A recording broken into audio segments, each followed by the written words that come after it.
خرجنا بعد الدروس، بعد الجروح، والكثير الكثير الكثير من الجلد السميك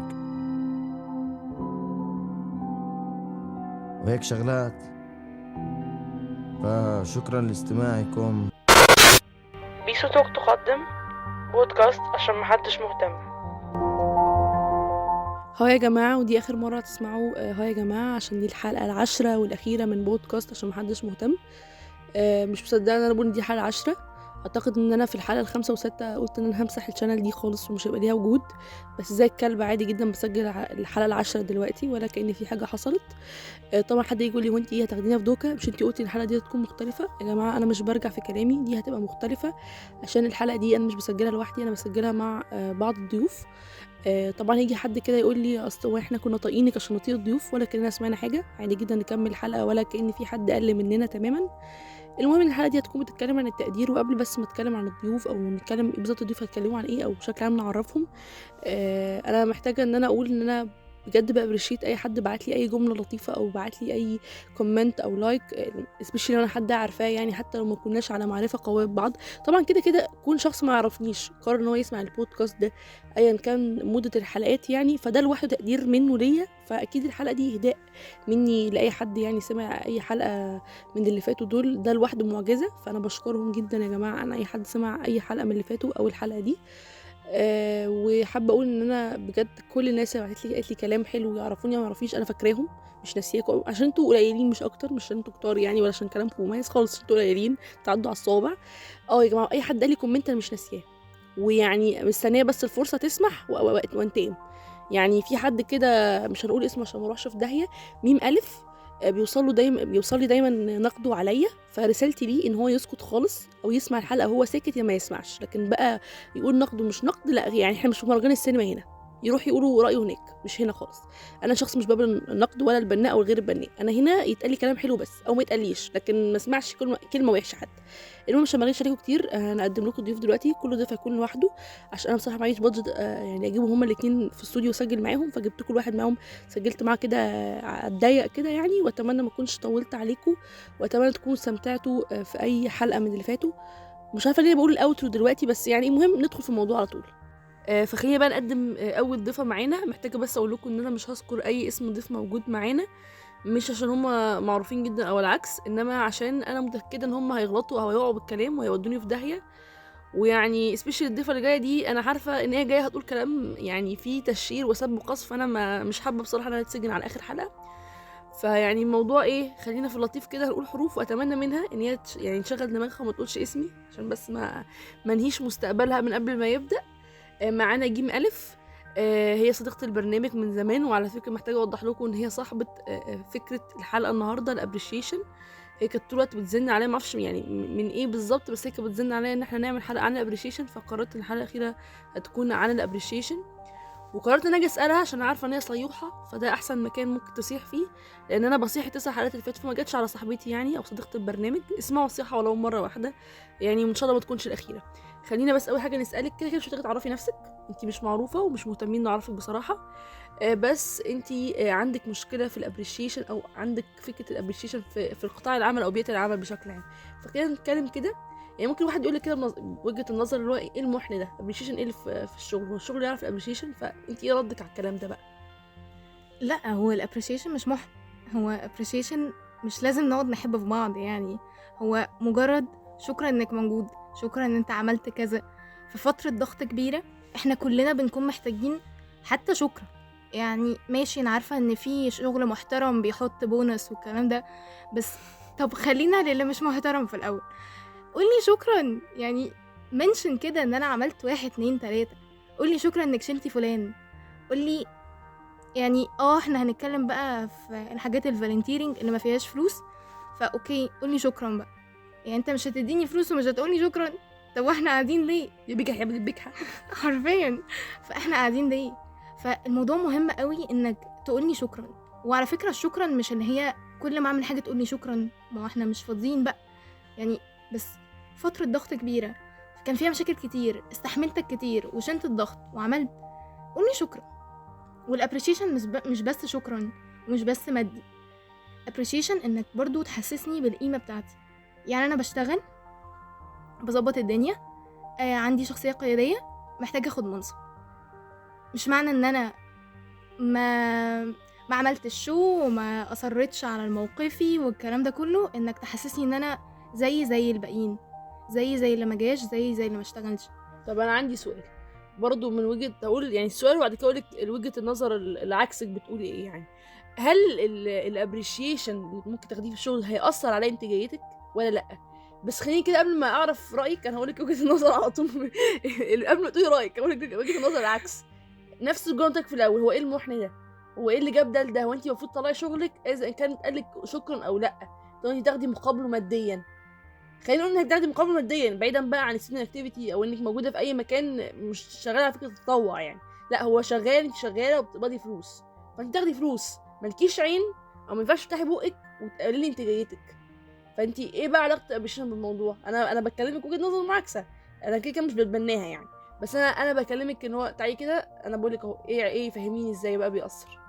طيب مبدئيا كده بيأثر طبعا، وانا شخصيا ايوه ازاي انت ايه بديهيات دي؟ هقول بقول لك قولي ازاي. هقول. وانا شخصيا جربت الموضوع ده. مبدئيا الناس 3 انواع. في شخص اصلا اساسا ما بيعملش بالفلوس اللي بياخدها، ماشي، تمام؟ ده اكل مال يتامى، يلا اللي بعده. اي كلمه ليها تمام بالظبط. فده ما ينطبقش عليه الشروط اصلا، ده احنا عايزين نشتمه مش نقدره. عايزين نخلص منه في المكتب. تاني حاجه شخص بيعمل المطلوب منه بالظبط، وده هنتكلم عليه كمان شويه. شخص بقى زي انا بيعمل الحاجه مطلوب منه مش مطلوب منه، بيشيل الشغل ما بيشيلش الشغل، بتحب تشكر في نفسها كتير، بيعمل كل الحاجات. ده بقى الشخص اللي انا مين اللي بتكلم عليه. هو اصلا بيعمل حاجه زياده، فهو اصلا يعني لو مرتبك اكس فهو اصلا يستحق اكس في 2. فلا، فده تعوضه مكان الفلوس ابريشيشن بالظبط. وممكن على فكره نديله فلوس عادي، مش هيقول لا يعني. لا ما هو اكيد ممكن المدير معهوش فلوس يعني، فبدل ده بتوفر عليك، بدل ما انت يا عم تدفع له طقطقين ادفع له مكان الطاقه الثانيه ابريشيشن. بالظبط كده. اما بقى الموظف اللي في النص فتمام، هو بيعمل الشغل على حسب الفلوس، تمام، وبيقوم بشغله وبواجبه، وده على فكره ده الايديال عشان نبقى واضحين. بس ارجع واقول لك بيبقى فيه لحظات ضغط وتوتر ومشاكل، ساعات الموظف بيبقى مش مطالب يستحملها، وساعات كتير بيحصل مثلا عجز او موظف مشي او الكلام ده كله، او الشغل زاد او عندنا فتره صعبه، ساعتها الموظف ده بيقوم بشغله اكتر بكتير، لانه مضطر يقوم بشغله، حتى مش عشان هو انسان بيعمل كده من نفسه. في الحاله دي مش بيحب الخير يعني، مش بيحب الخير، او لا، هي الفكره كلها ان هو مطلوب منه 1 2 3 هو عمل 5، فهو يا هيستنى منك فلوس يا هيستنى منك اتليست كلمه كويسه. طب سريعا كده عشان بس وقت الحلقه الغير سمين بالمره اللي محدش مهتم يسمعها، لو هتوصفي يعني المدير الكويس في 3 كلمات، 3 صفات يكونوا موجودين في مدير مش سام، او مش لازم يكون مدير، يعني كور، يعني اسمها ايه، يعني زميلك في الشغل او زميلتك في الشغل، عشان يكون في جود كوميونيكيشن يعني وفي بعد كده انتاجيه. ايه ال3 صفات الاساسيين يكون عند الشخص ده؟ تمام. اول حاجه لازم يبقى عنده ذكاء عاطفي، تاني حاجه لازم يكون بيقدر. ما هي نفس الذكاء العاطفي اللي بيقدر، انت بتعرفي تقرر كلام ولا انت مش عارفه حاجه تجاوبيها بقى ولا ايه بالظبط؟ لا معلش، ذكاء عاطفي، خلينا نقول ذكاء عاطفي. ممكن اكون بقدر بس انا اصلا مش عارفه انا بقدر امتى وبقدر ازاي. طب خلاص يبقى هو بيقدر يعني بيابريشيت، وعنده ايه ايموشنال انتليجنس. اللي بعد كده التالتة، واخر حاجه انه يبقى بيرسبكت. انت بقى موظف كبير موظف صغير، فانت ليك احترامك، هو عارف الباوندريز. اوكي، لو هتقولي 3 صفات ما ينفعش يكونوا موجودين في الشخص ده اللي بتشتغلي معاه، هيكون 3 صفات ايه؟ تمام. واولهم التقليل من اي حاجه، الايجو، واخر حاجه ممكن يكون انه ما بيحترمش رولز، ما بيغسلش اسنانه. المهم يعني بعد هذا الحوار الطويل اللي كان مليء بالصياح، انا بحب اشكرك يا جيم الف، وما اتمناش ان انا اقعد معاكي قعده تاني، يعني ما اتمناش ارد عليا اصلا القعده اللي احنا قاعدينها دي. بس ده كان اول فقره في البودكاست او في الحلقه، استنوا الفقره اللي بعدها. انا حبيت انوع في الضيوف، قلت لا انا مش هجيب ضيف واحد، انا هجيب ناس كتيره جدا، بس طبعا يعني حاجه في البادجت بتاعتي اللي هي ما تعداش 10 جنيه ونص، مش عارفه ليه النص بس تمام. وقلت بقى انا خلاص يعني لو هتكلم على ابريشيشن في العلاقات فلازم الضيفه دي تكون معانا.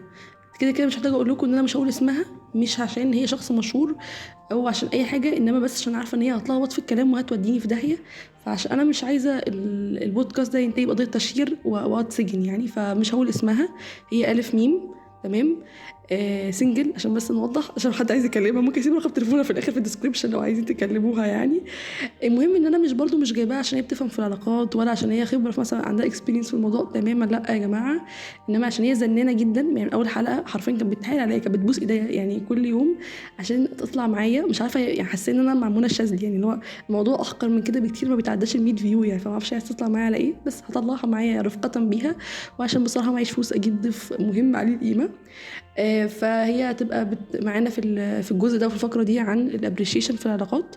وبرضه محتاجه انوه عليها قبل ما نبدا ان مفيش الفاظ خارجه، عشان دي كونتنت يراه الجميع، او يعني اسمعوا كل الفئات العمريه، فما ينفعش تعقي بالكلام. ماشي الف ميم. فعرفي نفسك سريعا اللي هو انت ليه، او يعني مش عرفي نفسك كده انت مش معروفه يعني. ودي بس ايه الابريشيشن في العلاقات بالنسبه لك؟ السلام عليكم. هو انت في خطبه ايه السلام عليكم؟ دلوقتي انا هقول لكم الابريشيشن من وجهة نظري يا جماعة، انه الشخص دايما يكون جنبي ويشجعني في اي حاجة صح بقى او غلط انا بعملها. ده بيحصل اصلا؟ لا ما بيحصلش، بس انا كمان عايزة اقول بوينت مهمة قوي، ان حتى لو الحاجة اللي انا بعملها غلط انا محتاجة سبورت من الشخص ده، ما يعارضنيش في اي حاجة. يمشي معاه في الغلط يعني. يعني خلاص مادام فكرة طقت في دماغي انا كده هعملها، فانت شجعني بقى فيها. يعني اعتقد انت مش محتاجه بارتنر معاكي، انت محتاجه حد من مستشفى العباسيه عشان يقدر يكمل معاك جنانك، صح؟ دي معلومة صحيحة جدا بصراحة. تمام. بما ان احنا اتكلمنا، او ده بالنسبه لك ابريشيشن بس يعني، بس في العلاقات ان انت تكوني حد بيشاركك او بيوافقك على اي حاجه، مش اكتر من كده. طب انت ايه الافرت بالنسبه لك في العلاقات؟ يعني ايه انت تشوفي ان الشخص ده عمل لك مجهود غير ان هو بيوافقك، تقولي ان هو ده عمل مجهود في حقي بس؟ وسط ما يومه كله زحمة هو فاكرني، قادر يعمل وقت ليا. طب انت لو عمل كده هتابريشيت الافرت بتاعه ازاي؟ لا غرقه اهتمام بقى. انا اصلا اي حد ماشي في الشارع بديله اهتمام. اتفضل. فده هديله وقتي وحياتي كلها بقى. يعني انت بس بالنسبه لك انك تابريشيت افرت عن طريق تديله اهتمام بس، مش لازم تعملي نفس المقابل انك تعملي برضو؟ بصي انا بشوف ان كل شخص يعني بيختلف في الطريقه اللي هو بيرد بيها الافرت او بيرد بيها الاهتمام، بس انا بالنسبه لي هديله وقت يعني كتير. طب انت ايه الحاجه اللي يعني تشوفيها البارتنر بتاعك ما عملهاش هتمشي من العلاقه دي، اذا كان ابريشيشن او مش ابريشيشن بقى؟ لو ما كنتش انا اقرب حد ليه او بيحكي لي انا كل حاجه، عرفت ان هو بيخوني مثلا ولا بيعمل حاجه، دي بالنسبه لي مش حوار يعني، خيانه مش حوار، دي بالنسبه لي ابشع حاجه يعني. بس كده يعني؟ ما عندكيش حاجه تانية؟ ويكون كداب. اكل مال يتامى. يعني الحاجات دي متفرقش معايا قوي، بس هو خاين وكداب دول اهم حاجتين عندي بصراحه. الباقي ممكن اتغاضى عنهم. طب ايه الجرين فلاج بالنسبه لك لو شفتيها في الطرف اللي قدامك تقولك ايوه هو ده؟ يكون طيب، يكون حنين، مش كداب، واحس معاه بالامان. دي اهم حاجه، احس معاه بالامان دي، عشان دي حاجه انا مش بحسها بسهوله بصراحه. حد قال لك قبل كده ان انت طماعه؟ طبعا. لا دي الحاجات البيزك اللي عند الناس كلها يعني، مش عندنا، فدي بوينت تانية، دي ازمه. المشكله فينا. طب انت بقى بالنسبه لك شايفه ان الافرت لازم يكون بنفس المقدار؟ يعني انت لو اديتي حاجه مثلا بقدر كذا او بكميه كذا، لازم اللي قدامك اخدها بنفس القدر، لاني ممكن يعني على فتره معينه افضل ادي ولما باخدش بنفس القدر احس انه مش قادره ادي تاني، فيحصل مشكله. هل انت مقتنعه الابريشيشن في العلاقات ثابت للناس كلها ولا مختلف من شخص لشخص؟ مش ثابت، بس على قد ما انا بحاول اديلك، عايزه اشوف برضو ان انت بتحاول تديلي. يعني ابريشيشن بالنسبه لك ان انت محاوله. هل لو انت في علاقه، ده لو انت بعد الشر يعني في العلاقه، هتعرفي اللي قدامك ايه الحاجات اللي انت بتحبيها عشان هو يعملها، ولا هتسيبيه ان هو يجس لوحده كده؟ اعتقد دي حاجات بتبان، يعني اللي انا بحبه واللي هو بيحبه ده من كتر التعامل ونزولنا وكده، دي حاجه هتبان، فهو المفروض يعمل افورت اللي هو يلا نعمل حاجه انت بتحبيها. طب هو ممكن متخلف، ما بيشوفش كويس او حاجه، مش بيلاحظ؟ لفت نظره كده مره مرتين. مش هتقولي كده في نوت بص انا بحب كذا وبكره كذا؟ لا مش ما بحبش اطلب الحاجه. الاهتمام ما بيطلبش زي ما الناس بتقول يعني تيجي منه بجد هتبقى احسن والطف بكتير. طب تحبي تقولي ايه في اخر الفقره؟ ان انا سعيده جدا ان انا طلعت معاكي الفينال، انت كده فينال. وبجد يا جماعه كنت بزن عليها من اول حلقه ان انا اطلع، فبجد مبسوطه جدا. دي كانت نهاية الحلقة ونهاية البودكاست بشكل عام كله. اتمنى تكونوا استمتعتوا، مش بس في الحلقه دي، في اي حلقه فاتت، او ما استمتعتوش بس يعني عديتوا الحلقه دي على خير او اللي قبلها. خلال 10 حلقات دول انا كان سعي بس ان انا اخلق مساحه لرأيي مش اكتر والله يا جماعه. يعني انا كنتش مهتمه باي حاجه غير ان انا اطلع اتكلم. فالحلقه النهارده كانت برضو الغرض منها كده ان انا اتكلم مع ناس بحبها او مريحين بشكل عام، او اتكلم عن مواضيع مهتمه بيها. فاذا كان الحلقه دي او الحلقات اللي فاتوا انا كنت بجد بعملهم عشان انا بحب اللي انا بتكلم فيه مش اكتر. واتمنى تكونوا انتوا برضو كنتوا مستمتعين، او يعني بشكل عام يعني استمتعتوا ولو لثواني. اعتقد ممكن تكونوا بتستمتعوا في الاوترو اللي هو اخيرا الحلقه خلصت، بس يعني المهم ان انتوا استمتعتوا او ما استمتعتوش. بس اتمنى ان انتوا الوقت اللي عدى عليكم في اي حلقه يكون وقت كويس، وما اتمناش كنت برغي كتير. انا عارفه ان انا برغي، بس ما تكونش اتمنى الليفل اكستريم يضايقكم يعني. ومش عارفه ممكن نتقابل تاني في بودكاست يعني ده او غيره ولا لا. بس اللي اعرفه ان انا ال10 حلقات دول بسطوني جدا، وبسطني اي كومنت وصلني منكم. ومش محتاجه برضو اقول لكم تتابعوني على انستجرام عشان لو في حصل اي ابديت او اي اناونس او اي حاجه تابعوني هناك. وبرضو مش محتاجه اقول لكم ان انتوا لو بتسمعوني او خلاص يعني دي اخر حلقه تسمعوني منها على اليوتيوب تعملوا سبسكرايب. مش عارفه لايه بعد كده، بس اعملوا سبسكرايب. او بتسمعوني على غامي اعملوا فولو وخلاص كده. ودي اخر مره اقول لكم باي باي، فباي باي يا جماعه.